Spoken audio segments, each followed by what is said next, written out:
What's up, Ragin Nation? How y'all doing? This is Alex here, you watching the Ragin Ronin review, and I got some news for you. You probably already know about it, but you can see there's this big smile on my face because I just found out that J.J. Abrams is gonna be the director for Star Wars Episode 7. Now, I don't know if he's going to be directing Star Wars Episode 8 and 9, but definitely Episode 7. Now, the crazy part is that he's a director who actually said no, and he wasn't interested in directing the movie at all. His exact words were that he wanted to be the one in the audience watching the movie so that he had no idea what was going to come next. It would be all surprises to him. Well, looks like he's directing the movie, and that is excellent news, really exciting news. Everybody's happy about this because for once, maybe, you know, like, we can just get away from the prequels and actually have a great Star Wars film. I mean, the George Lucas, you know, prequels were entertaining, but, you know, something was off about them. They didn't feel like Star Wars. So maybe J.J. Abrams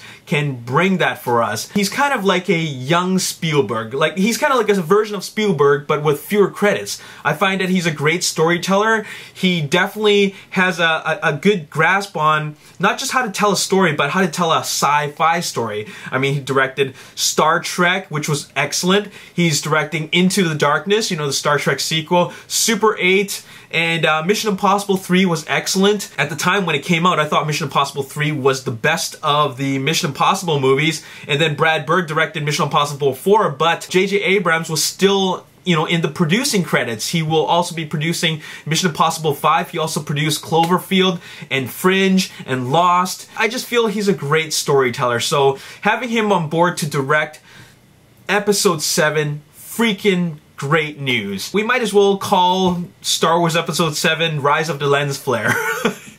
Because you can expect a lot of lens flare. I mean, it is a sci-fi movie. There's a lot of glowing lights here and there, so we're going to see a lot of lens flare. I think that's the one thing that we'll notice when we're watching it, but I really don't mind. It might get to the point where it's just a tiny bit noticeable, but still, at the end of the day, it all comes down to the characters and the story. Now, J.J. Abrams wasn't the only big-name director that was attached to or in talks to direct Star Wars. You know, there was a whole long list of high-profile directors. They all had something different to say about it. Zack Snyder, you know, while I do like him in 300, I do like his work in Watchmen, he was definitely off when it came to Sucker Punch. So he's a bit of a hit and miss director. However, when he directs a great movie, it is great. Like 300, for example, but he's not the right director for the movie. I find that, you know, Zack Snyder directing Star Wars is just going to be too stylized, full of slow-mo.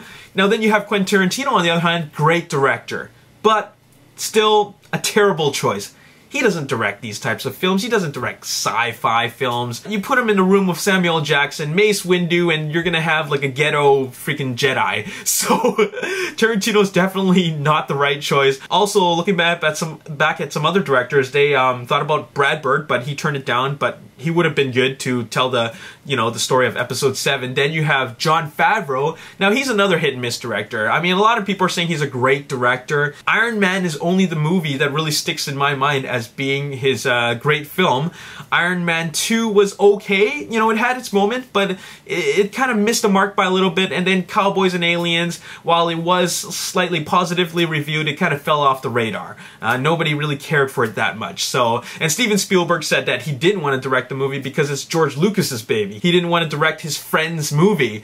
So that's what's happening. And, you know, like I said, I'm glad to have J.J. Abrams as part of, you know, part of the filmmaking team to bring this story to life. So that's really exciting for me. You know, this is some really big news. This is even bigger than when they announced that Disney purchased Lucasfilm. I mean, that was already big news because we were thinking, well, what's going to happen with Lucasfilm and the Star Wars films? Well, this is the next big news. The other big news that happened last year was when they were, you know, announcing that they were going to make Star Wars Episode 7, 8, 9. You know, the news just keeps on getting better and better and better. First, Disney buys Lucasfilm. Lucasfilm announces that they're going to make Episode 7, 8, 9. And now we got J.J. Abrams directing Star Wars Episode 7. So it's great news. This is going to be 20th Century Fox's big movie franchise, because considering that Star Wars Episode 7 is going to come out in 2015, it will be exactly 10 years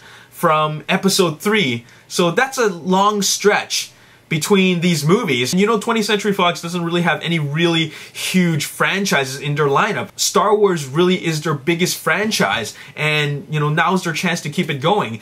Every major studio has their big franchise. For example, Warner Brothers has Harry Potter, which is done, and also their DC Comics properties. For example, you know, the Dark Knight trilogy, or Batman rather, and of course Superman, which is being rebooted, and also the upcoming Justice League movie.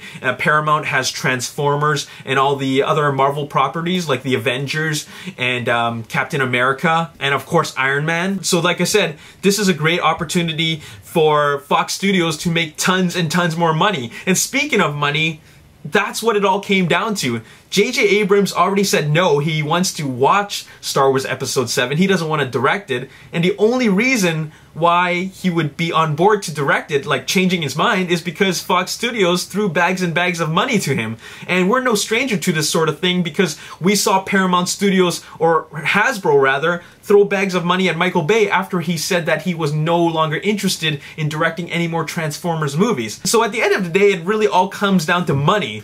And we're talking about Hollywood here, which has lots of money surrounding this industry. So throwing another $10 million on the lap of J.J. Abrams, that's no big deal to Fox Studios. And you know what, to top things off, I'm pretty sure that Fox Studios wants a good director. They wanted a director that the fans want. And there you have it. This is huge news that is rocking the industry right now, and all the fanboys. J.J. Abrams directing Star Wars. This is a fanboy's dream come true. Star Wars is back, and we got a great director who's going to tell the story. So I'm really happy about that. What do you guys got to say about that? Show your enthusiasm on the comment section below. And if you're not happy about it, let me know in the comment section below who you would want to direct Star Wars Episode 7, 8, and 9. As always, if you enjoyed this video, hit that like button, subscribe to my YouTube channel, like me on Facebook, The Ragin Nation, and also follow me on Twitter at Ragin Nation. My name is Alex Yu, and thanks for watching. I'll see you next time. Peace. Fighting, and it's just a lot of fun. I don't know how much more I can say about this movie, except this is the type of movie that if you're an action fan, you'll want to see.